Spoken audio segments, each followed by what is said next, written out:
વિદ્યાર્થીની બહેનો, આજે વિદેશ વેપારનું સ્વરૂપ કેવું છે એના વિશેની ચર્ચા કરીશું અને એની સાથે સાથે વિદેશ વેપારના સ્વરૂપમાં આવેલા પરિવર્તનોની પણ ચર્ચા કરીશું.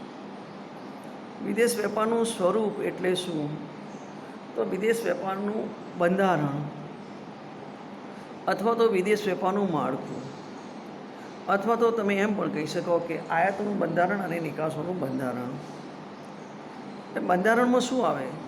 તો આયાતોમાં કઈ કઈ વસ્તુઓ અને સેવાઓ સમાવી છે તે, અને નિકાસોનું બંધારણ એટલે નિકાસોમાં દેશની કઈ કઈ વસ્તુઓનો સમાવેશ કરવામાં આવ્યો છે તે. એટલે વિદેશ વેપારનું બંધારણ જાણવાથી આપણે આર્થિક વિકાસના કયા તબક્કામાં છે એનો અભ્યાસ કરી શકીએ. એટલા માટે વિદેશ વેપારનું સ્વરૂપનો અભ્યાસ સમાયેલો છે. વેપાર એ વિકાસ સાથે જોડાયેલી બાબત છે. આર્થિક વિકાસના કયા તબક્કામાં દેશ પ્રવેશ્યો છે એ વિદેશ વેપારના સ્વરૂપ ઉપરથી જાણી શકાય છે. દેશ જેમ જેમ આંતરરાષ્ટ્રીય વેપારમાં આયાતોનું પ્રમાણ ઓછું અને નિકાસોનું પ્રમાણ વધારે છે, અને જેમ જેમ આર્થિક વિકાસ સાધે છે તેમ તેમ વિદેશ વેપારમાં પણ પરિવર્તન આવે છે. એટલે વિદેશ વેપાર અને એનું સ્વરૂપ એ આર્થિક વિકાસનું પ્રગતિનું સૂચક છે. ખેત પેદાશો સામાન્ય રીતે વિકસતા દેશોની અંદર નિકાસોમાં પ્રાધાન્ય ધરાવતી હોય છે, જ્યારે આયાતોમાં મોટે ભાગે ઔદ્યોગિક પેદાશો પ્રાધાન્ય ધરાવતી હોય છે. કોઈપણ દેશ આર્થિક વિકાસ સાધીને વિકસિત બને ત્યારે આયાતોમાં મોટે ભાગે ઔદ્યોગિક પેદાશોનું મહત્ત્વ ઘટે છે અને સેવા ક્ષેત્રનું મહત્ત્વ વધે છે. અલબત્ત નિકાસોમાં ખેત પેદાશોનું પ્રમાણ ઓછું હોય છે, અને એને કારણે એ આખા વિદેશ વેપારનું સ્વરૂપ, વિદેશ વેપારની પ્રગતિ, વિદેશ વેપારથી દેશમાં આર્થિક વિકાસ કેટલો છે, કયા તબક્કામાં છે, એ બધાની જાણકારી આપણને પ્રાપ્ત થાય છે. અલબત્ત એમાં આયાતોની બાબતમાં અભ્યાસ કરીએ તો પણ, અને નિકાસોની બાબતમાં અભ્યાસ કરીએ તો પણ, આયાતોમાં કયા પ્રકારના ફેરફાર થયા છે અને નિકાસોમાં કયા પ્રકારના ફેરફાર થયા છે, કયા પ્રકારના પરિવર્તનો આવ્યા છે, એ બંને બાબતો મહત્ત્વની બને છે. સામાન્ય રીતે આપણો જે અભ્યાસ છે એ અભ્યાસ આંતરરાષ્ટ્રીય વેપારમાં પહેલી બાબતનો એ હતો કે આપણા દેશમાં વિદેશ વેપારનું સ્વરૂપ કેવું છે, બંધારણ કેવું છે, અને એની સાથે એની આયાતો અને નિકાસોનું પ્રમાણ કેવું છે. બીજી બાજુ ઐતિહાસિક વલણો વિશે આપણે અભ્યાસ કરીએ તો આઝાદી પહેલાં ભારતમાં બ્રિટિશ શાસન સમયે કેવા પ્રકારની પરિસ્થિતિ હતી. એટલે આઝાદી પહેલાં ભારતનો વિદેશ વેપાર કેવો હતો, અને એમાં મોટે ભાગે બ્રિટનની કેવી જાહો જલાલી હતી, બ્રિટન કેવી રીતે વિદેશ વેપારમાં પોતે મહત્તમ નફો પ્રાપ્ત કરતા હતા, એના વિશેની ચર્ચા એના સ્વરૂપમાં આપણે અભ્યાસમાં ભણ્યા કે આઝાદી પહેલાં ભારતમાં વિદેશ વેપારનું સ્વરૂપ કેવું હતું. સામાન્ય રીતે પ્રાથમિક ચીજવસ્તુઓ અથવા તો ખેત પેદાશની ચીજવસ્તુઓની નિકાસ થતી હતી. એ વખતે દેશ આર્થિક વિકાસના પ્રથમ તબક્કામાં હતો. 1947 પછી આઝાદી મળ્યા પછી 1951થી આયોજનનો તબક્કો શરૂ થયો, અને આયોજનના તબક્કામાં આર્થિક વિકાસને મહત્ત્વ આપવામાં આવ્યું, અને આર્થિક વિકાસના મહત્ત્વની સાથે વિદેશ વેપારને પણ મહત્ત્વ આપવામાં આવ્યું. વિદેશ વેપાર વધવાથી આર્થિક વિકાસ થશે જ એવી એક ચોક્કસ ધારણા રાખવામાં આવી, અને એને કારણે વિદેશ વેપારને ખૂબ મહત્ત્વ આપવામાં આવ્યું 1951 પછી. આયોજનની સાથે સાથે આ આંતરરાષ્ટ્રીય વેપારમાં વધારો થાય, આંતરરાષ્ટ્રીય વેપારના કદમાં વધારો થાય, આંતરરાષ્ટ્રીય વેપારમાં દાખલ થતી વસ્તુની ગુણવત્તામાં ફેરફાર થાય, એ બધી બાબતોનું ધ્યાન રાખીને દરેક પંચવર્ષીય યોજનામાં એક પછી એક લક્ષ્યાંક રાખીને આર્થિક વિકાસ વધે, આંતરરાષ્ટ્રીય વેપાર વધે, તે માટેના પ્રયત્નો કરવામાં આવ્યા. દાખલા તરીકે બીજી પંચવર્ષીય યોજનાથી ઝડપી ઔદ્યોગિકરણની નીતિ અપનાવી હતી, અને ઝડપી ઔદ્યોગિકરણ કરીને વિકાસલક્ષી અને જાળવણીની આયાતો થતી હતી. અલબત્ત 2 કે 3 વાર આપણા દેશમાં રૂપિયાનું અવમૂલ્યન કરવામાં આવ્યું, 1949માં, 1966માં અને 1991માં, અને એને કારણે આયાત બિલમાં વધારો થયો, નિકાસોમાં ઓછો વધારો થયો, અને એને કારણે પણ આ થોડીક મુશ્કેલી ઊભી થઈ, અને એના વિદેશ વેપારમાં ખાધ જોવા મળી. અલબત્ત એ જે પરિસ્થિતિ છે એ 1951થી આયોજનનો ગાળો શરૂ થયો, આયોજનના તબક્કાની વાત છે. ત્યાર પછી 1991માં નવી આર્થિક નીતિ દાખલ કરવામાં આવી અને નવી આર્થિક નીતિ દાખલ કરવાની સાથે ભારતના વિદેશ વેપારમાં કેટલાક ફેરફારો કરવામાં આવ્યા અને એ જે નવી વિદેશ વેપાર નીતિ નક્કી કરવામાં આવી એમાં 1991ની વેપાર નીતિ ખૂબ મહત્ત્વનું સ્થાન ધરાવે છે. એમાં કેટલાક ઉદ્દેશો રાખવામાં આવ્યા હતા કે 1991થી સત્તાવાર રીતે જાહેર કરવામાં આવેલી નીતિના સંદર્ભમાં અમુક 5 વર્ષના સમયગાળામાં આ ઉદ્દેશો સિદ્ધ કરવામાં આવશે એવું નક્કી કરવામાં આવ્યું. અર્થકારણને વૈશ્વિકરણનો વેગ આપવા માટે 1991 સુધી દેશમાં સુરક્ષિત બજાર સર્જવા તરફ ધ્યાન આપવામાં આવ્યું હતું, પરંતુ હવે સંરક્ષણને બદલે મુક્ત વેપારનો જોગ અપનાવવામાં આવ્યો હતો. તેથી વર્તમાન અર્થકારણને વૈશ્વિકરણના અર્થકારણમાં રૂપાંતર કરવાનું નક્કી કરાયું હતું. આ મહત્ત્વના પરિવર્તનને કારણે વિકસતા જતા બજારોના મહત્તમ લાભ મેળવી શકાયા અને એ બાબતને પ્રાધાન્ય આપવામાં આવ્યું હતું. ખૂબ સ્વાભાવિક છે કે અર્થકારણને વેગ આપવામાં આવ્યું હતું. એ વખતના રાજકીય વિશ્લેષકો, એ વખતના અર્થશાસ્ત્રીઓ, એ વખતના આંકડાશાસ્ત્રીઓ એવું માનતા હતા કે રોટલાનું કદ વધારવું જોઈએ, વહેંચણીનો પ્રશ્ન પછી છે. જો દેશમાં આર્થિક વિકાસ થશે એટલે કે વિકાસનું કદ વધશે તો આપમેળે પ્રજાનું જીવન ધોરણ ઊંચું આવશે.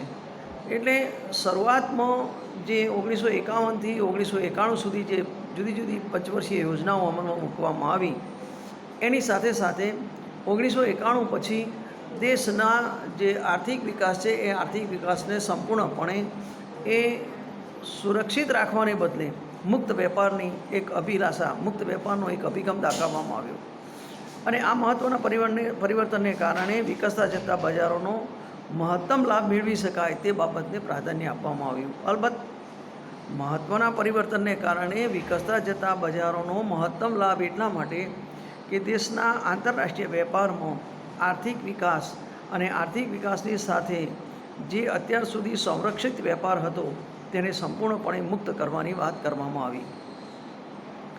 1951થી આયોજન અપનાવવામાં આવ્યું. ત્યાર પછી 3 વાર વાર્ષિક યોજનાઓ દાખલ કરવામાં આવી. અલબત્ત એ માટેના પરિબળો જુદા હતા, પણ 1951થી જે આર્થિક આયોજન અપનાવવામાં આવ્યું એ આર્થિક આયોજનનું સ્વરૂપ પણ 1991ની નવી આર્થિક નીતિમાં બદલવામાં આવ્યું હતું. આર્થિક સુધારા સાથે આર્થિક આયોજન જે અમલમાં આવશે તે જુદા જુદા જ પ્રકારનું હશે અને આ પ્રકારના બદલાયેલા આયોજનનું સ્વરૂપમાં અર્થતંત્રની વર્તમાન સ્થિતિની માહિતી તેમજ ભવિષ્યમાં કઈ દિશામાં જવાનું છે તે અંગેનું માર્ગદર્શન પ્રાપ્ત થશે. કેન્દ્ર સરકાર, રાજ્ય સરકારોની પ્રવૃત્તિઓ સુસંકલિત કરવામાં આવશે. અર્થતંત્રના આર્થિક વિકાસની જવાબદારી ખાનગી ક્ષેત્રને ધીમે ધીમે સોંપવામાં આવશે. તબક્કાવાર ખાનગી ક્ષેત્ર અને જાહેર ક્ષેત્ર એકબીજાના પૂરક તરીકે કામગીરી કરશે. આ જે આર્થિક આયોજન હતું એ આર્થિક આયોજનનું આખું સ્વરૂપ બદલવામાં આવ્યું અને સ્વરૂપમાં શું શું બાબતો નવી ઉમેરવામાં આવી.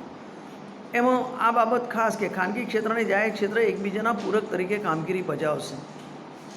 કેન્દ્રીય આયોજનનું વિકેન્દ્રીકરણ કરવામાં આવશે. એટલે અત્યાર સુધી જે આયોજન પંચ આયોજન ભવનમાં બેસીને જે નિર્ણયો લેતા હતા, આયોજન ભવનમાં બેસીને જે આયોજનનું ઘડતરનું કામ કરતા હતા હવે આયોજનને વિકેન્દ્રીકરણ કરવામાં આવશે. એટલે કે એને સત્તાની રીતે જુદા જુદા વિભાગોમાં વહેંચી દેવામાં આવશે. બજારતંત્રની કામગીરી ક્રિયાશીલ કરાશે જેથી સરકારની કામગીરીમાં ઘટાડો થશે. એટલે બજારને થોડું મહત્ત્વ આપવામાં આવ્યું અને સરકારની કામગીરીમાં ઘટાડો કરવામાં આવ્યો. સરકારના હસ્તક્ષેપમાં થોડો ઘટાડો કરવામાં આવ્યો અને બજારની કામગીરી એટલે બીજા શબ્દમાં કહીએ તો મૂડીવાદને થોડું પ્રોત્સાહન આપવામાં આવ્યું, મૂડીવાદને વધારે મહત્ત્વ આપવામાં આવ્યું અને સરકારની કામગીરીમાં ઘટાડો કરવાનું આ સર્વાંગી રીતે આયોજનમાં નક્કી કરવામાં આવ્યું, જે આયોજનના આખા સ્વરૂપનું પરિવર્તન દર્શાવે છે. આનો અર્થ એ થયો કે 1991માં બજારતંત્રની નિર્ણાયક ભૂમિકા ભજવવાની વાત નવી આર્થિક નીતિમાં કરવામાં આવી છે. આર્થિક સુધારાનો અમલ કરાયો છે, પણ એ આર્થિક સુધારાના અમલમાં બજારતંત્ર એક નિર્ણાયક ભૂમિકા ભજવશે તેવું નક્કી કરવામાં આવ્યું. એટલે બજારમાં હરીફાઈને પ્રોત્સાહન આપીને ઉત્પાદકો, વેપારીઓ વગેરેને અંકુશો, નિયમનો, નિયંત્રણો ઘટાડવામાં આવ્યા છે. જાહેર ક્ષેત્રના અનામત ઉદ્યોગોમાં ખાનગી સાહસને પ્રવેશ અપાશે. જાહેર સાહસોને પોતાની કામગીરી સારી રીતે પૂરી કરે તે જોવાશે અને એની સાથે વિદેશી કંપનીઓને ભારતમાં નવા એકમો સ્થાપવાની અને ભારતીય કંપનીઓને સાથે સહકાર અને સહયોગ કરવાની છૂટ આપવામાં આવશે. આયાત નિકાસો પરના અંકુશો નિયંત્રણો ઘટાડાશે, તેમાં સરકારની દખલગીરી ઓછી કરવામાં આવશે.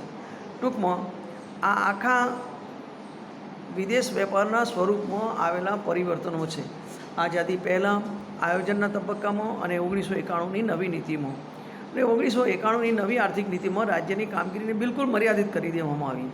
એ માત્ર જાહેર ક્ષેત્રના ઉદ્યોગોમાં ખાનગી ક્ષેત્રને પ્રવેશવાની છૂટ આપવામાં આવી હોવાથી જાહેર ક્ષેત્રનો ઉદ્યોગોની સંખ્યામાં ઘટાડો થયો છે અને એ સાથે જાહેર ક્ષેત્રના કેટલાક એકમો ખાનગી નિયોજકોને ભાગીદાર બનાવાયા છે.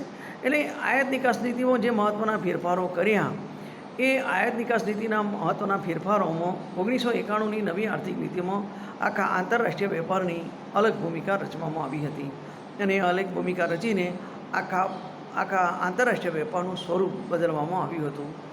ટૂંકમાં અહીંયા આપણે આ ચર્ચા પૂરી કરીએ છીએ એટલા માટે કે હવે પછી આપણે એક નવા મુદ્દા તરફ અભ્યાસ માટે જઈશું. હાલ પૂરતું આ ચર્ચાને વિરામ આપું છું. હવે વેપારની બંધારણમાં થયેલા પરિવર્તનો અને સ્વરૂપમાં થયેલા પરિવર્તનો એ બંનેની ચર્ચા પૂરી કરી છે. હવે પછી આપણે આખા આંતરરાષ્ટ્રીય વેપારમાં જે અગત્યના પ્રશ્નો છે એના વિશેની થોડી ચર્ચા કરીશું. અહીંયા આંતરરાષ્ટ્રીય વેપારનું યુનિટ 1, 2, 3, 4 અને 5 5 યુનિટની ચર્ચા પૂરી થાય છે. હવે પછી 2-3 દિવસ માટે જે કંઈ ચર્ચા થશે એ ચર્ચા આની અંદરના જે ઇમ્પોર્ટન્ટ પ્રશ્નો છે એ ઇમ્પોર્ટન્ટ પ્રશ્નો કેવી રીતે લખાય, એ ઇમ્પોર્ટન્ટ પ્રશ્નોની અંદર કયા કયા મુદ્દાઓનો સમાવેશ થાય, એ મુદ્દાઓમાં કઈ રીતે એનાલિસિસ થાય એના વિશેની ચર્ચા કરવામાં આવશે. હાલ હું ઇન્ટરનેશનલ ટ્રેડ આ આખું પ્રશ્નપત્ર પૂરું કરું છું. હવે પછી જે ચર્ચા કરવામાં આવશે એ માત્ર ઇમ્પોર્ટન્ટ પ્રશ્નની ચર્ચા કરવામાં આવશે અને એ ઇમ્પોર્ટન્ટ પ્રશ્નોમાં કેવી રીતે લખાણ લખી શકાય એની જ ચર્ચા કરવામાં આવશે.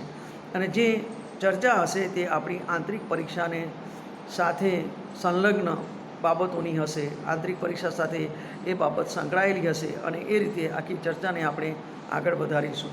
એટલે અત્યાર સુધીમાં આપણે સંચાલકીય અર્થશાસ્ત્રનું આખું પ્રશ્નપત્ર પૂરું કર્યું. બીજું આંતરરાષ્ટ્રીય વેપારનું આખું આ પ્રશ્નપત્ર આજે પૂરું કરીએ છીએ. એની સાથે માત્ર ઇમ્પોર્ટન્ટ પ્રશ્નોની ચર્ચા અને કઈ રીતે લખાણ એ જ બાબતને આપણે મહત્ત્વ આપીશું.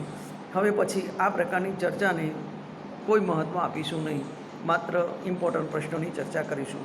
એની સાથે સાથે એકમલક્ષી અર્થશાસ્ત્રમાં જે 1 કે 2 મુદ્દાઓ બાકી છે યુનિટ નંબર 2માં એની ચર્ચા આપણે ચાલુ રાખીશું. હાલ હું આ ચર્ચાને વિરામ આપું છું.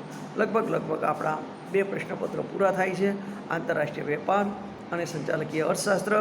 હવે પછી જે ચર્ચા છે એ એકમલક્ષી અર્થશાસ્ત્રમાં કરવામાં આવશે અને એકમલક્ષી અર્થશાસ્ત્રની ચર્ચા આપણે 2-3 મુદ્દાઓ બાકી છે એની કરીશું. હાલ તમને બધાને બેસ્ટ લક સાથે 2 પેપર પૂરા કર્યા છે એની તમને અભિનંદન આપું છું. તમે આ સાંભળવાની કોશિશ કરજો, સમજવાની કોશિશ કરજો અને સૌથી અગત્યની બાબત એ છે કે જે બાબત નથી સમજાઈ એને કોમેન્ટ તરીકે તમે મૂકો અને લખો કે આ પ્રશ્ન નથી સમજાયો અથવા તો આ મુદ્દો નથી સમજાયો, તેને વધારે વિસ્તૃત રીતે સમજાવવાની કોશિશ કરીએ. કારણ કે 2 પેપરનો અભ્યાસક્રમ આપણે પૂરો કરીએ છીએ. સંચાલકીય અર્થશાસ્ત્ર અને આંતરરાષ્ટ્રીય વેપાર એ બંનેનો અભ્યાસ પૂરો કર્યા પછી તમને બધી વિદ્યાર્થીની બહેનોને એક નમ્ર વિનંતી કરું છું કે ન સમજાયું હોય એ કોમેન્ટ દ્વારા ચોક્કસ લખજો અને લખીને મૂકજો, જેથી કરીને એની હું ચર્ચા ફરી કરી શકું. ખૂબ ખૂબ આભાર. બધી વિદ્યાર્થી બહેનોને મારા અભિનંદન, આભાર, નમસ્કાર અને ચર્ચા અહીંયા પૂરી કરું છું. આવજો.